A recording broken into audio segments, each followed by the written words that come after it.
नमस्कार लाडक्या बहिणींनो, आज आपण बघणार आहोत की मुख्यमंत्री लाडकी बहीण योजनेची KYC कशी करायची। सर्वात प्रथम क्रोमला यायचं, ladkibahin.maharashtra.gov.in या वेबसाईटवर यायचं। वेबसाईटला आले की त्याच्यावर क्लिक करायचं। आले की मुख्यमंत्री माझी लाडकी बहीण योजना लाभार्थी KYC यावर क्लिक करायचं। लाभार्थी आधार क्रमांक, लाभार्थ्याचा आधार क्रमांक टाकायचा।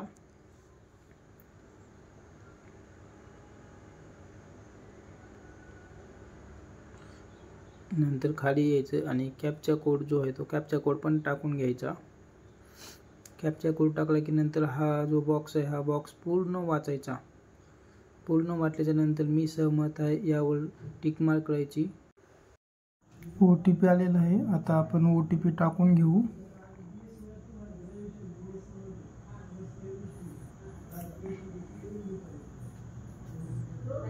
OTP आला, OTP टाकला आणि सबमिट या बटनावर क्लिक करू। जसे क्लिक केलं की पुढचं पेज ओपन होते।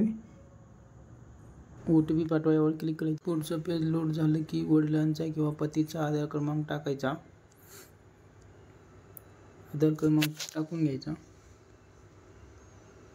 त्यानंतर खाली कॅप्चा आहे, कॅप्चा कोड पूर्ण टाकून घ्यायचा आणि हा जो बॉक्स आहे तो पूर्ण वाचायचा आणि मी सहमत आहे यावर क्लिक आणि OTP पाठवा म्हणून यावर क्लिक करायचं। OTP आल्याच्या नंतर OTP सेंड झाला बघा। OTP आल्याच्या नंतर OTP टाकून घ्यायचा आणि सबमिट करा यावर क्लिक करायचं।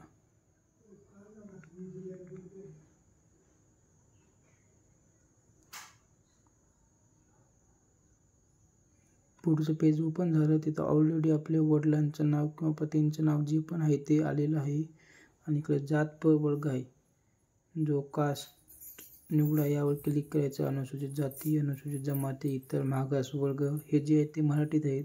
याला SC ST OBC असे नाव आहेत ते इंग्लिशमध्ये। तर आपली जी पण कास्ट आहे ते वर क्लिक करायचं।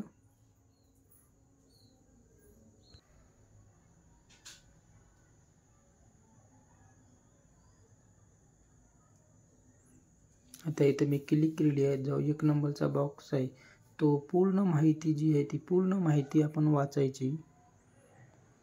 पूर्ण जी माहिती आहे ती वाचायची।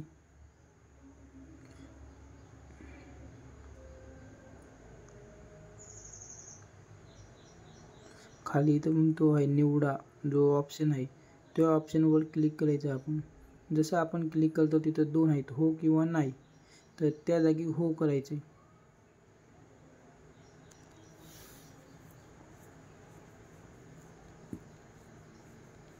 बाजूलाच बघा 2 नंबरचा पर्याय दिसतोय, ते पण पूर्ण वाचून घ्यायचं आपण। जो लिहिलेला आहे तो पूर्ण माहिती वाचायची। माहिती वाचल्यानंतर खाली बॉक्स आहे तो निवडा म्हणून त्यावर पण क्लिक करायचं। हो किंवा नाही आहे तो हो करायचं आणि खाली पूर्ण वाचल्यानंतर दोन्हीला पण हो हो करायचा। जो खालचा बॉक्स आहे त्याला ब्ल्यू टिक मार्क करायची आणि पूर्ण माहिती वाचायची। जसे आपण टिक मार्क केल्याच्या नंतर सबमिट हा जो बटन आहे त्यावर क्लिक करायचं।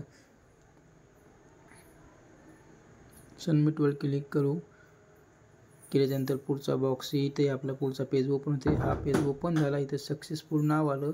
तुमची KYC पडताळणी यशस्वीरित्या पूर्ण झाली आहे म्हणून हा पूर्ण मेसेज आला आपल्याला बॉक्सवरती।